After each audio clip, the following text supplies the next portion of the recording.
Merriam-Webster's dictionary defines pilgrimage as a journey to a shrine or a sacred place, with words such as travel, trek, journey, voyage being synonyms. In simple terms, though, it brings together a path, a traveler, a goal, and a call to adventure. Many discoveries await the one who responds to this call. For some, achieving the goal is significant, whereas for some, it's the journey that matters. Irrespective of nature of pilgrimage, what experiences and insights awaits a pilgrim? What questions do they trigger? How does it satiate one's feeling of curiosity and wonder? To explore this subject, here is a conversation with Manjiri Latte, an outdoor aficionado and a wildlifer, having spent most of her life traveling and working in forests, mountains, and in the plains.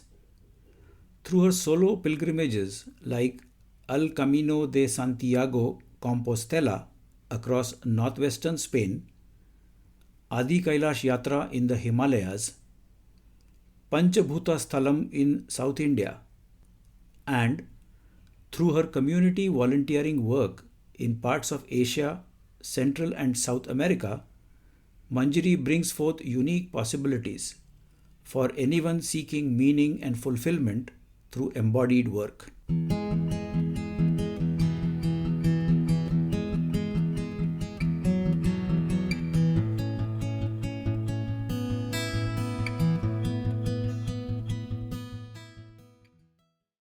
Welcome, Manjari, to the Wings podcast.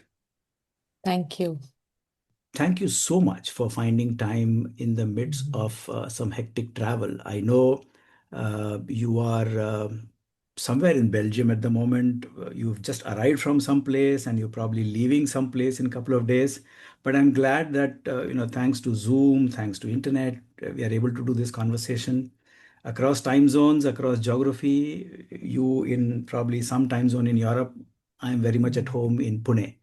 Thank you at the outset for having me here. And I'm glad that these are the good sides of technology, that irrespective of where one can be, we can still be connected through this. So, yeah, I'm at the moment in Brussels. I just finished a conference that was a very expansive experience, attending a process in a village nearby.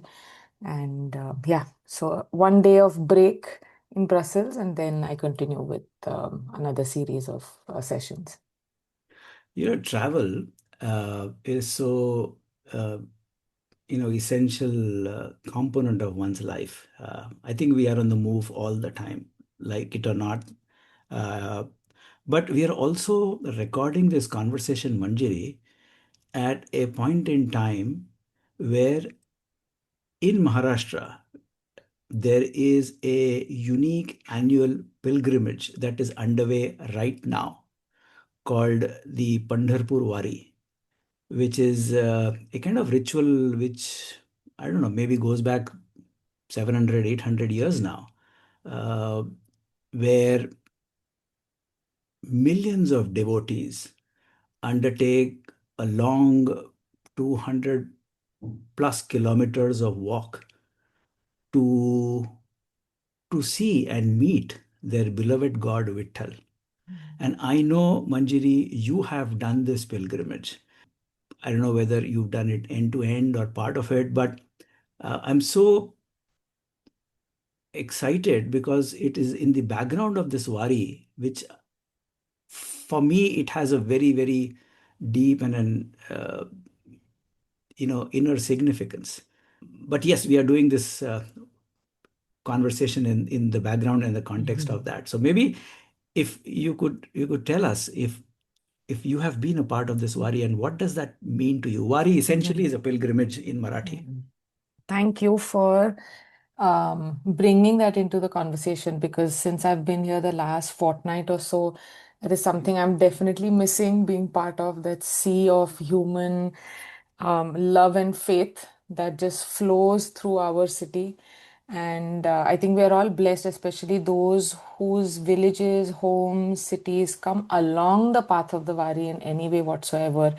It's a display of surrender every year that has been going on for so many generations altogether. So I have walked only sections of this specific Wari, but what I have been, I think, extremely privileged to do more than just walk as a pilgrim is to serve the pilgrims at different places. A couple of our friends own farms along the pilgrimage route. And these groups, as you are probably aware, for man management, the pilgrimage has different committees that come together. And in Marathi, we call them dindi.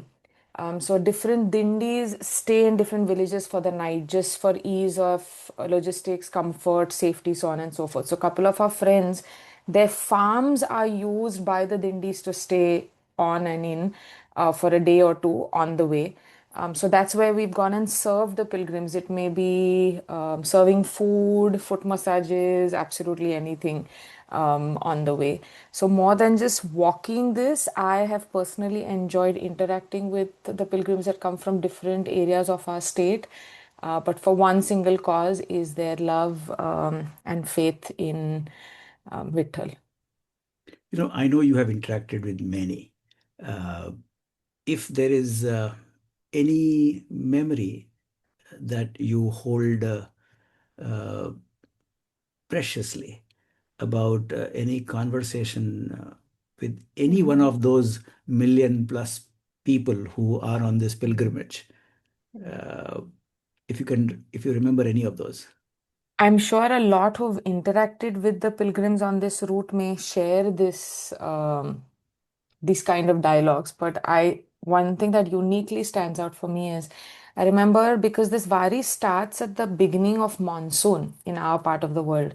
And that's the time that sowing of seeds need to happen in these parts for these farmers because a large section of these people who are pilgrims are farmers and that's their livelihood.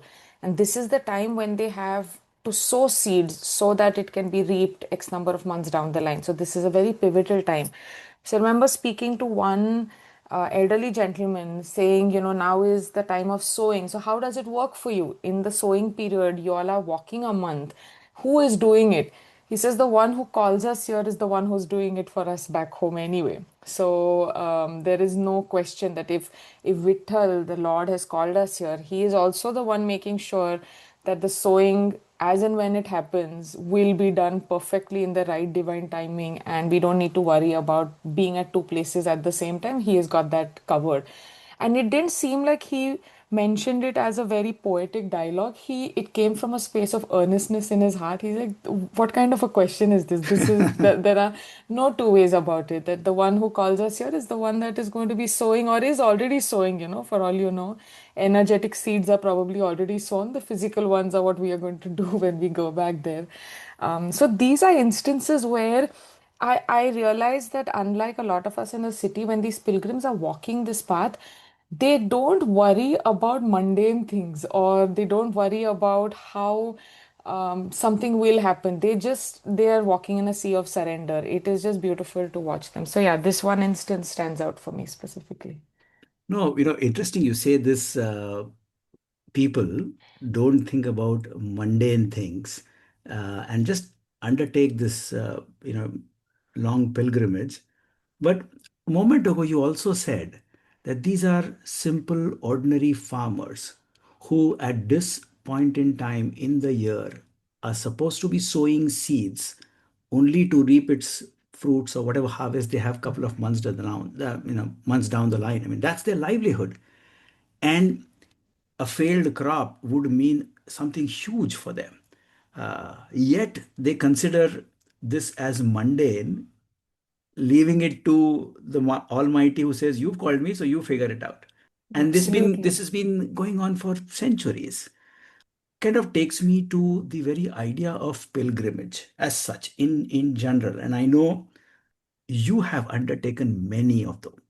I mean, not necessarily of the spiritual or religious nature as the Pandharpur Wari that we've just spoke of. Maybe that could have been your experience, but one distinct pilgrimage that you very briefly shared with me in our interaction as a preparation to this conversation was a 1,000-kilometer long journey that you undertook in Spain over a month plus on foot. Question to my mind, Manjari, is why? I wish I had a definitive answer to the question why. But frankly, there are some, I think all of us realize that there are parts of our life where we can't put into words the reasons why we do something the way we do it or why we are called to do something.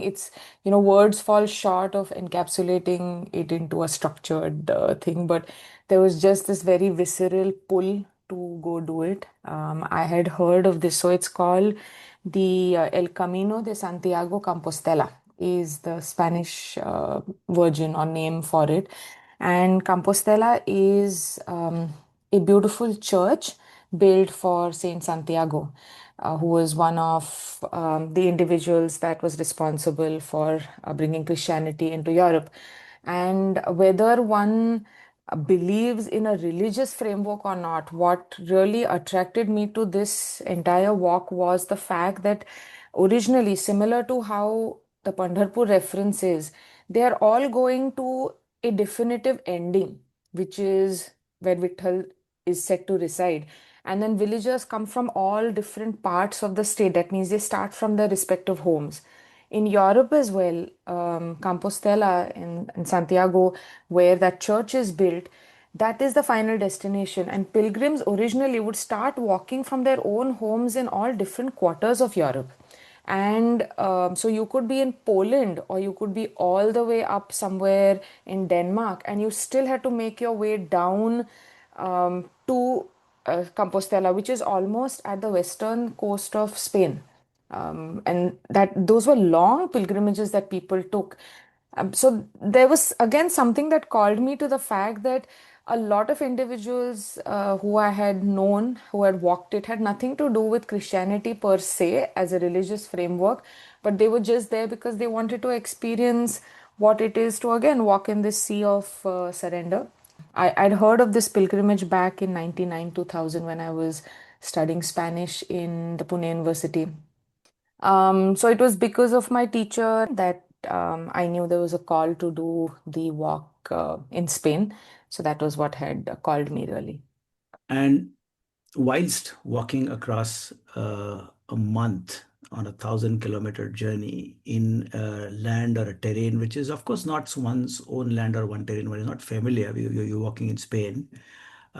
Even many Spanish people would find it uh,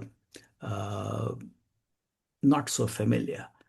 So there may be many surprises on the way. There are maybe many things that you were probably not prepared for.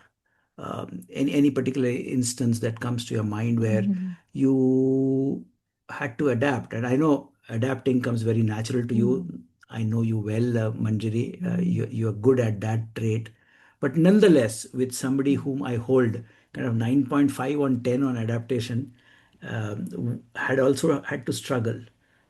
I think all of us as a species adapt well, which is imperative to our survival anyway. But, on the Camino route, or I'm sure anyone who's walked any form of pilgrimage before knows that no 2 days are ever the same, even if one has a tour operator, so to say, managing all logistics at the back end.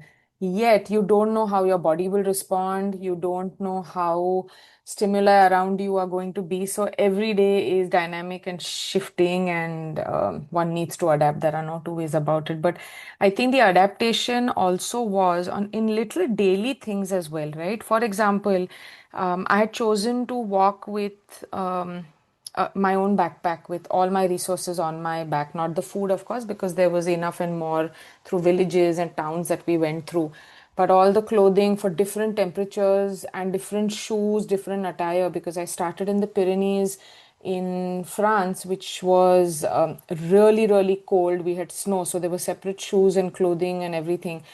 to the what are called the masetas in central Spain, which was 42, 43 degrees Celsius, open, dry. So you had, you needed your body and everything to adapt differently. So the beauty on this was no 2 days were the same. Every day was beautifully different. Um, but I think the biggest, or some of the days where things had to adapt were when even how you pack your bag every day was something I realized was very pivotal to maintain uniformity in. For example, even if there was just limited clothing, let's say two trousers, three t-shirts, one jacket or whatever, and a sleeping bag, yet how you packed it every day, you think you're packing it the same way, but just how you place it in your back and your bag, your body starts feeling differently. And then when terrain keeps shifting every day, you'd wonder why is there, why does my foot feel different today? Why does the back feel different? Everything is the same. And then you realize now you packed it a few on this side in the bag.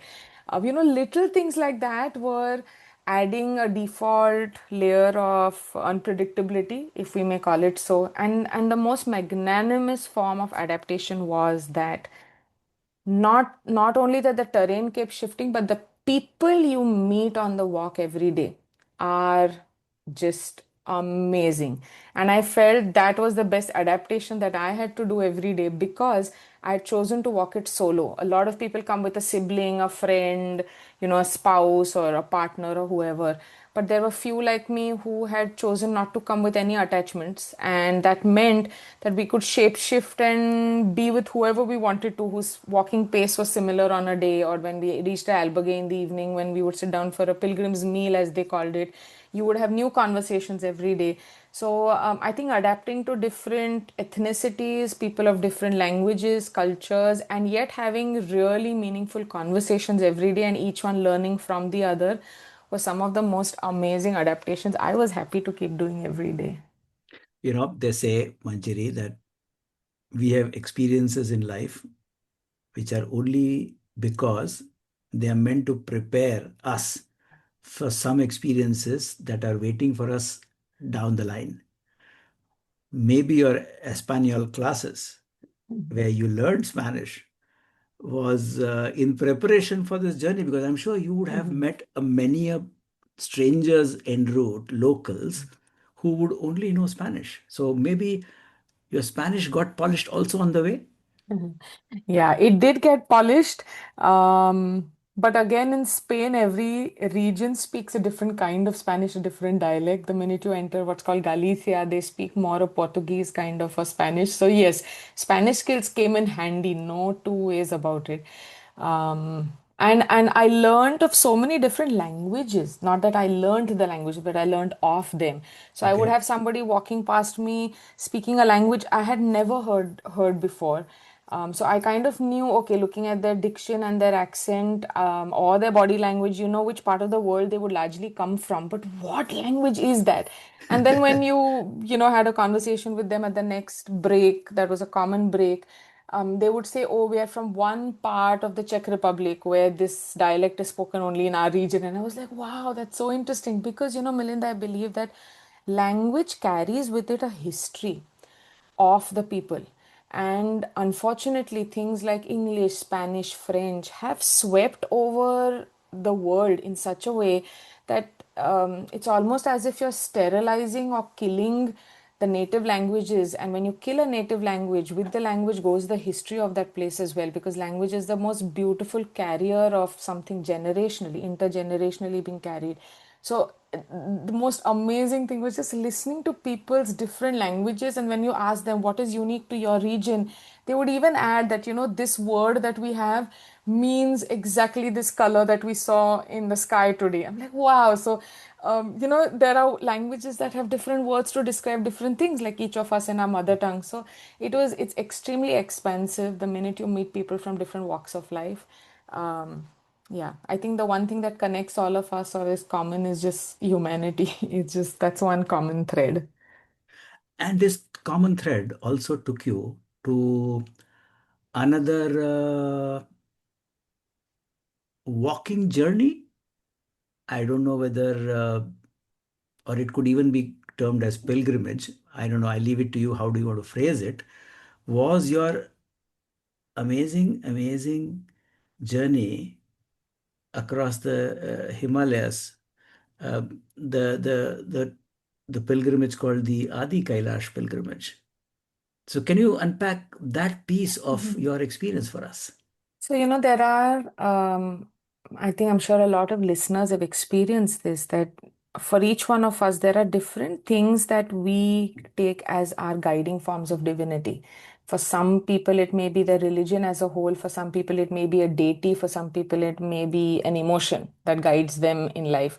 And for me, Meher Baba and Shiva are two extremely important guiding lights, so to say. And it was for my love of Shiva that I had been meaning to actually go to Mount Kailash for the last few years. But because of the way our relationships have been sociopolitically with our friendly neighbors, China, where Mount Kailash lies, access to Indian passport holders had been curtailed or stopped. So when I, in my mind, asked Shiva this question that, okay, I really want to come experience you in a bodily way of recognizing your presence. What is the next best place that I can come meet you and experience this kind of a high, if we may call it so.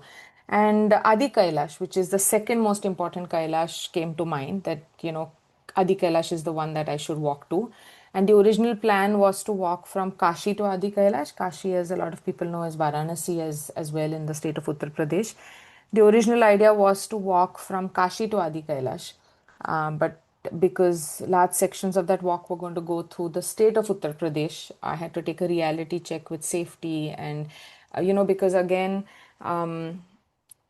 this was not a walk for me to prove anything to anybody that, okay, solo woman can walk through Uttar Pradesh and prove something or put it on social media. That was not the point. It was my personal journey and my own love and devotion for Shiva that I wanted to walk it. So, just to take a reality check, I turned the route around and I did a trans Himalayan route. So, thankfully, owing to my professional choices and upbringing from childhood, my interaction with the Himalayas has been, I think, pre-inception as well, if we may say so. So walking the Himalayas or doing anything in those mountains um, feels like home. So I reached out to some of my really old friends all across the Himalayan states and said, what Shiva temples do y'all know of that y'all revert to as ancestrally old temples that, an average tourist doesn't go to, but that there is some experiences that you all have had. So they gave me these names. Then I sat with a map, the traditional old paper map, saw what the route was, then chalked it out on Google Maps to see reality wise where are the villages, where are highways being built now, so on and so forth. So, how much can I do by foot? So, then I chalked out a trans Himalayan route that started. In Kashi, of course, but I spent about 5 days in Kashi and then made my way to Dharamshala. And then in Dharamshala, I spent 4 days at the beginning at a monastery in silent retreat and then started the physical walk that traversed from the west to the east into Adi Kailash. Yeah, that was the walk I did last year.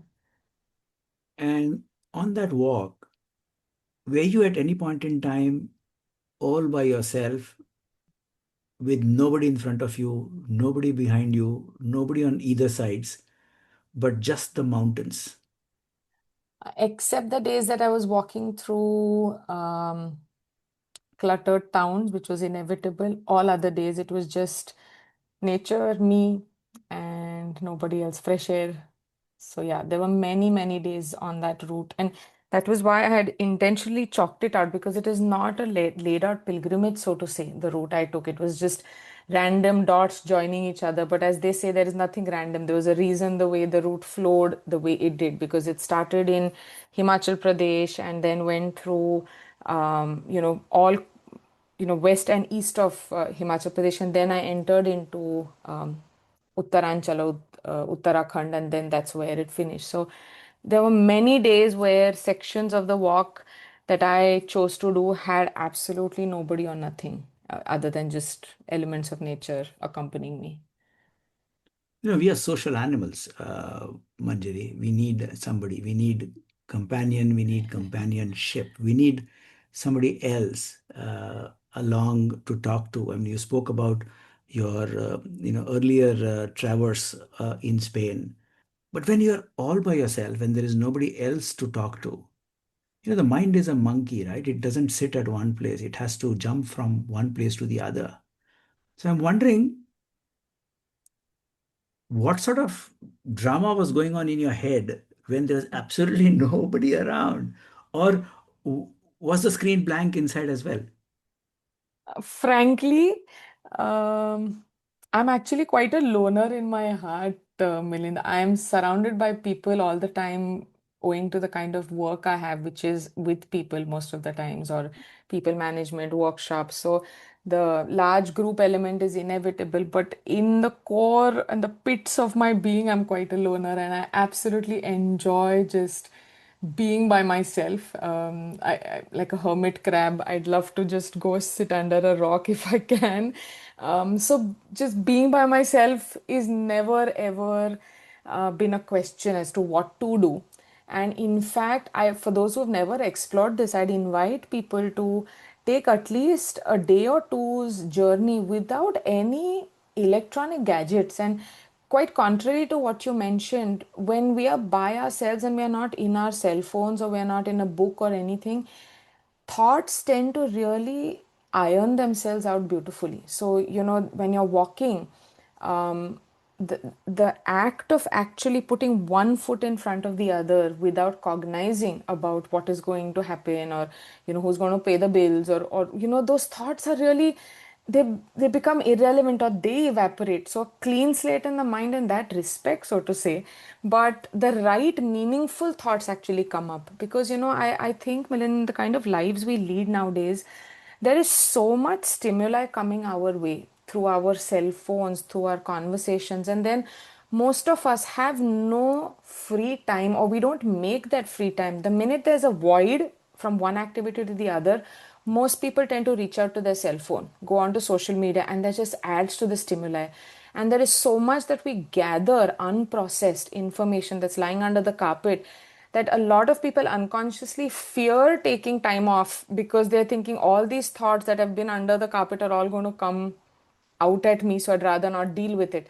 But it actually works the other way from my personal experience. And I know many sail in the same boat as me, that when you don't have additional stimuli coming your way and you can just surrender to the elements of nature and just put one foot in front of the other and rhythmically, just be in a rhythm of walking, such a laundry service of thoughts happens. It's like thoughts get laundered beautifully, ironed, cleaned, stacked neatly, and it's beautiful. I personally can go weeks without seeing other humans, which has happened in the past. That I have been at certain projects out in the boonies, and I have not met any humans for multiple weeks, and it has been just so amazing. Yeah. You know, David Bohm is a very renowned physicist, especially having done some amazing, amazing work for mankind in the world of quantum physics. And there was this series of conversations that Mr. Baum had with J. Krishnamurti, two people coming from two very, very different worlds. And I have had the opportunity to listen to some of the conversations. I mean, fortunately, they are all on the YouTube. Anybody can listen in. But there was one line, I don't know where he spoke or where he wrote, or was it an afterthought? But this line lingered in my mind, and it's kind of triggered from what you've just said, where I quote David Bohm, where he says, thought creates the world and says, I didn't do it. So that's so rich, that's so beautiful. And I'm so happy for you, Manjiri, that you have been able to be the hermit crab that you are. Yet, the hermit crab is also seeking experiences like the ones in Iceland, or Guatemala, or Costa Rica. what's going on with this hermit, Manjari? What did it end up doing in these places? So this hermit crab, I think, is a hunter-gatherer of thoughts and knowledge And experiences and and emotions and experiences. connections. Yeah, it's kind of addictive, I think, after a while, Milind. I think all of us have different kinds of addictions, and for me, it is exercise and new experiences. So I wouldn't use the word travel because it's a very blanket. We're traveling all the time in our heads, even if we're sitting at one place on a couch. So I wouldn't Correct. use travel, but addicted to new experiences, new learnings, meeting new people. So yeah, um, what happened with all of these places? Good question. You're making me put into words a lot of unconscious processes that happen. But So um, maybe you could give a metaphor, you could give a picture, you yeah, could give a yeah, yeah. song. I don't know. Undoubtedly. No, I'm just seeing how to encapsulate it in words. But, Iceland happened to me about almost 25, 30 years back. It was right after graduation, and I wasn't quite sure what my calling in life would be. I just lost my father, and, a lot of things at home were unsure or dynamic, so to say. And the opportunity of doing a 1 year volunteer program for community work in Iceland came up. And way back then, we didn't have internet enough really to know what is this location. Google Maps probably was just about coming in. So I took a globe and I said, okay, the opportunities come up. Where exactly is Iceland? I had a brief idea, but the other countries that I was given an option of through that volunteering company was Germany, Brazil, and Korea. I said, I know where these places are. No, no big deal about it. But this is deep end of the pool. I have no clue. And if I'm anyway waiting for an epiphany on what to do with life, I may as well do it in the deep end. So Iceland was what I picked. And for the first few months, I worked on a dairy farm in a small village. And there I experienced as winter started coming in. I think you know what this also does, Milind, is things we take for granted at home, we start valuing. For example, the sun. When you're born in a tropical country and you're a tropical child, you take the sun for granted that you wake up in the morning, it's going to rise and it's going to set. We don't even take cognizance. And the paradox is like a land in India, we have so much concept of Surya Upasana that you pray and thank sun as a god for the life it gives and things like that. But when I was in that Scandinavian country so close to the Arctic Circle, as winter started coming in, there were 2 months where there was no sun because there is, I mean, the midnight sun, they say that that is how summer was when I reached there. But in winter, your body and every cell in your body is pining to see a ray of sunlight, and then the sun kind of just comes at the horizon and sets right there. So oh, that's the sun, but it's gone. So Iceland just opened my world up to the fact that there is so much out there that I personally don't know that a book can never give me, a movie can never do justice to. And at that time, Iceland had 100,000 people as the total population on the island when I was living there, unlike the Iceland that we see now, which is very commercial, very touristy. Nobody knew nothing. There was limited transport. That was where actually on the dairy farm that for multiple days I would see nobody but the cows that I was tending to, the horses out in the snow, or the sheep that were up on the mountain. That was it. And that was the most amazing non-judgmental company I could really have with me. So yeah, in Iceland, once you taste blood, you want to keep going back to it. So the minute the Of course. volunteer work in Iceland finished, life happened, marriage. I did a master's, but this internal drive to go explore new places, and that's where, because of my background in Spanish, Guatemala, Costa Rica, Colombia, Bolivia, all of them were where I've revisited for some projects that I did, just volunteer work on projects.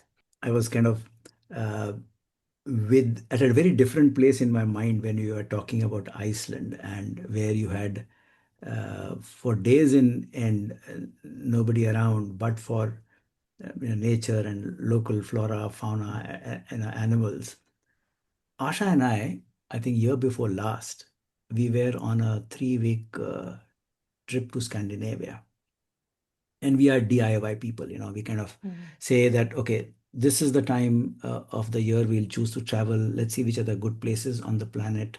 Find them, look up. Fortunately, you can research a lot today online, and we ended up that 3 week journey in Norway. And we were staying in a youth hostel by design. Now, at my age and stage in life, I shouldn't be staying in youth hostel, but we chose this entire 3 week to travel and live unlike any other travel or living that we have done.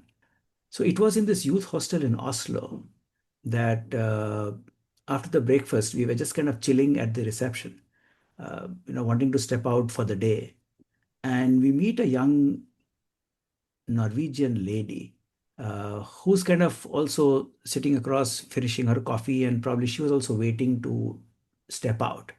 And we kind of got chatting. Now, she was probably a lady in her late 30s, a mother of two, living at a small town called Bardufoss. I don't know how do I spell it. Probably it's Bardufoss, way up in the north in Norway. And she had stepped out just for being by herself. She says, I wanted to break from my family, and we were chatting.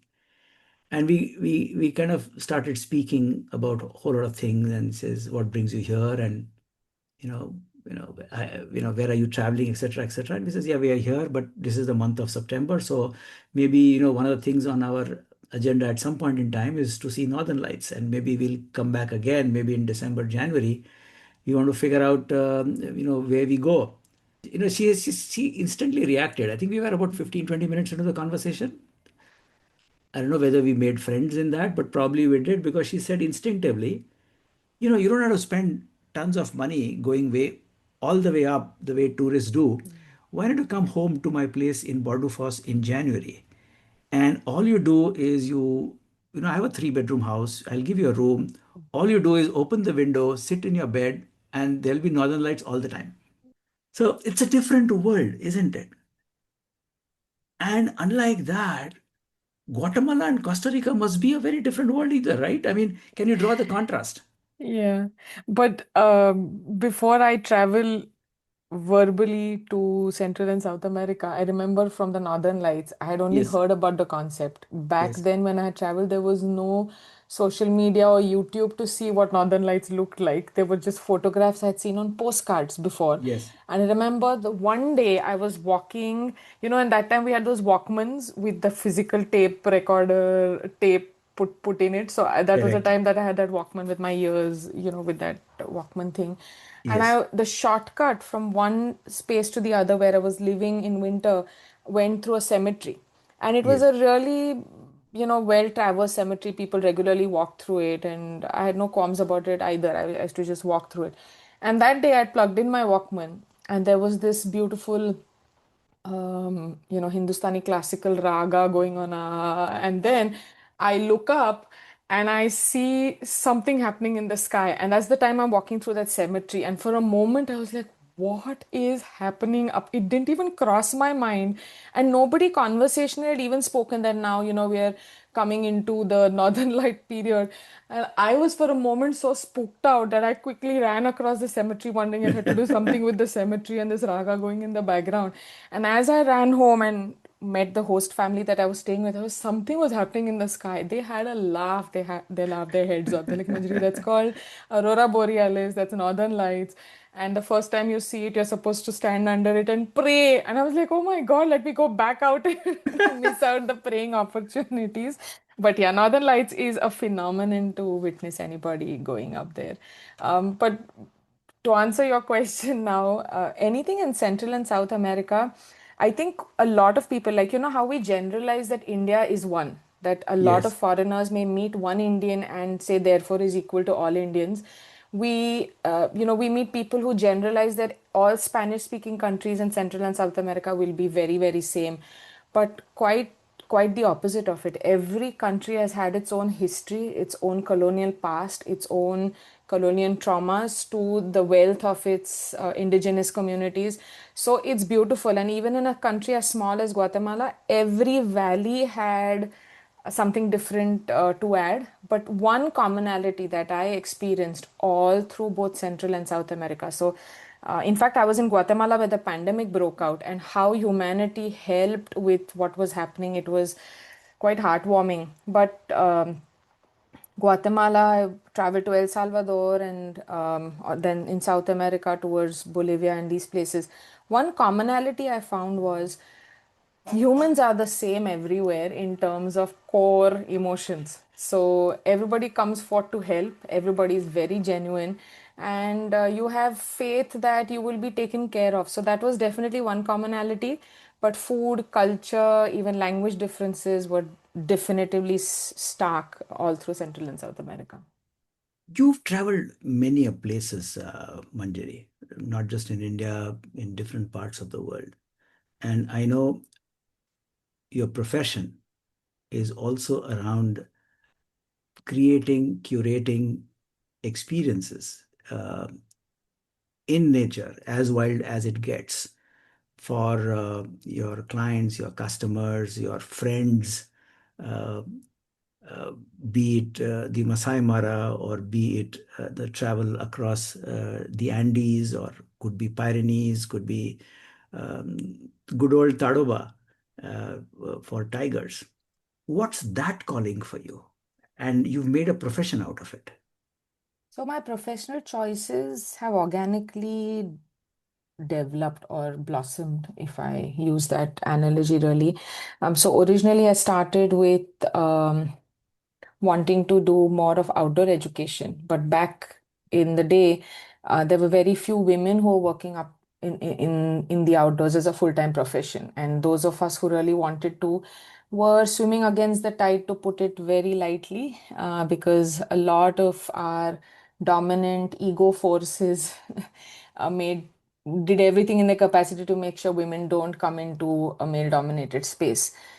So that was a journey in itself. However, I realized that every time I was going outdoors or people were going outdoors, nobody came back the same. Even if it was just a 15-minute walk in a forest, something shifted and changed, and a person came back. So, how professionally it started weaving in was I also work with a science called neuro linguistic programming, or NLP, which is a behavioral science, but more practical and fast acting than a lot of classical approaches in therapeutic work.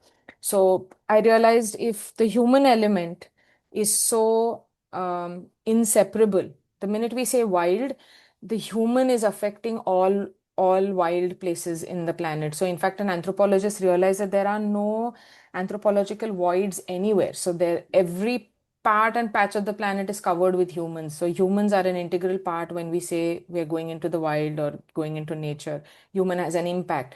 So, how can we have a more mentally, spiritually happy, aligned human interact with nature and both, benefit each other through that interaction was the larger idea. And that's where Earthwise as a company was birthed. Went on to do a master's in outdoor education, did a lot of learnings within neuro-linguistic programming, and then organically, thanks to all this travel bug that exists, or doing work with different communities, different shamanic and indigenous practices started getting woven into the work. And frankly, Milind, every time I'm designing or curating a workshop, actually don't do anything. I just surrender and I say, okay, something needs to come through. There's a birthing that is happening. What needs to be put in? And a location, a content, everything just falls into place itself. And I'm the mere medium and happy to be so. And it just keeps evolving. Manjari, I am asking myself that here is a beautiful, beautiful conversation that I am having with you and enjoying every moment of it. But there is a song also playing at the back of my mind, which kind of is resonating with just about everything that you have just said, or everything that you have said in this conversation. And I'm wondering if I can play that song for you. Please. So here it goes.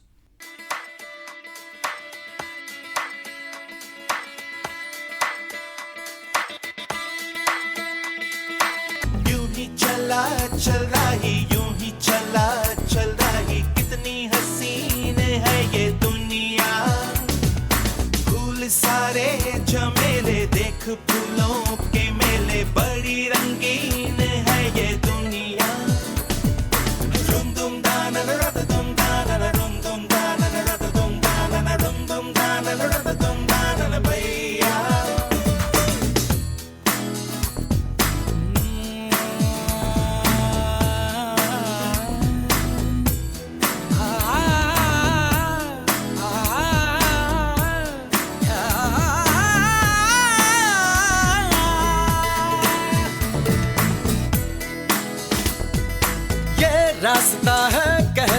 अब मुझसे, मिलने को है कोई कहीं अब तुझसे, ये रास्ता है कह रहा अब मुझसे, मिलने को है कोई कहीं अब तुझसे।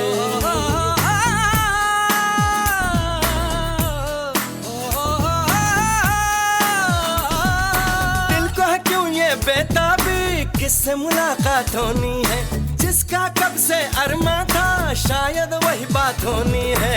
यूं ही चला चल रही, यूं ही चला चल रही, जीवन गाड़ी है समय पहिया, आंसू की नदियां भी हैं, खुशियों की बगियां भी हैं, रास्ता सब तेरा तक है भैया।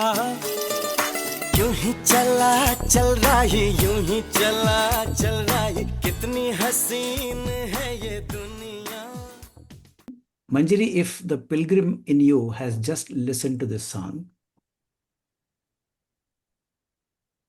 what would it say to herself?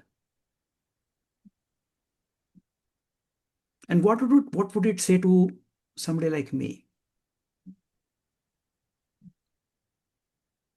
You know, in Spanish, the greeting we all had when you're on the El Camino de Santiago is called Buen Camino, which means have a good pilgrimage.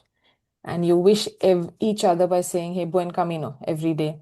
And I think whether one is walking a pilgrimage or not, even if you are in a 9 to 5 job on a desk, we're all having some pilgrimage every day through our work, through the clients or whatever. So I think the song is an epitome of surrender and beauty that exists in all forms around us, man, nature, whatever.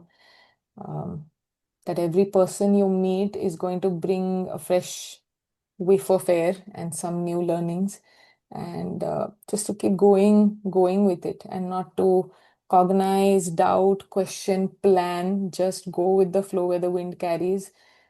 Usually, if we surrender, it never carries us to the wrong place ever. The right people, the right places, the right learnings, right opportunities. And even in the most challenging circumstances, there is a reason why it unfolds the way it does, because you never come out being the same. Something will change for the good in you. So, yeah, yu hi chala chal rahi is, I think, the motto for life, or should be the motto for life for everybody. Manjari, I'm looking forward to a pilgrimage or a walk with you, wherever, whenever, if it's possible. Of course, I have to do a lot of preparation to get my body ready for that, which I know is a work of couple of months. But I envisage at this point in time walking with you on a day where nonstop you and I are talking, because I know you and I go back many years. We are friends, we are family both. Uh, I mean, your husband Indrajit is a cousin, a distant cousin, but yeah, we are good friends as well. I imagine a walk where for a day we talk non-stop, and then for the next day we don't utter a word, yet we are talking. Uh, that's where you have left me at the end of this conversation, an invitation to walk with you. Uh, just feel each other's presence and let the path take us where it is meant to. And as they say, this is a sankalp I am doing, and also samarpan I am doing Mhm. to this sankalpa, that God willing, if it comes true. Manjari, you have left me at a very, very beautiful place after this amazing conversation. I can't put it in words.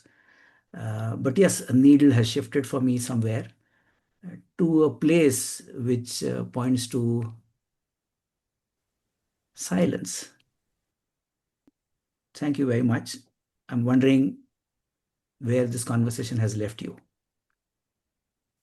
Thank you, Milind, for um, this opportunity of sharing this pilgrimage of life. And if at the end of this, I think even if one person gets out of home and um, walks even 5 minutes, I think it would be a meaningful time spent together having this conversation. And yeah, it's left me feeling calm, whole, complete of sharing my little interaction with humanity in different parts of the world. Manjiri, you enjoy the rest of the day. I know you have a walking tour of Brussels in couple of hours. So enjoy that. Enjoy your rest of the stay in Europe. Be safe, and look forward to meeting you whenever you are back home. Thank you so much. And you have a wonderful day as well. Thank you. Thank you for your time today, my dear listeners. This is your host, Milind Agnihotri, signing off. Goodbye, take care, and stay safe.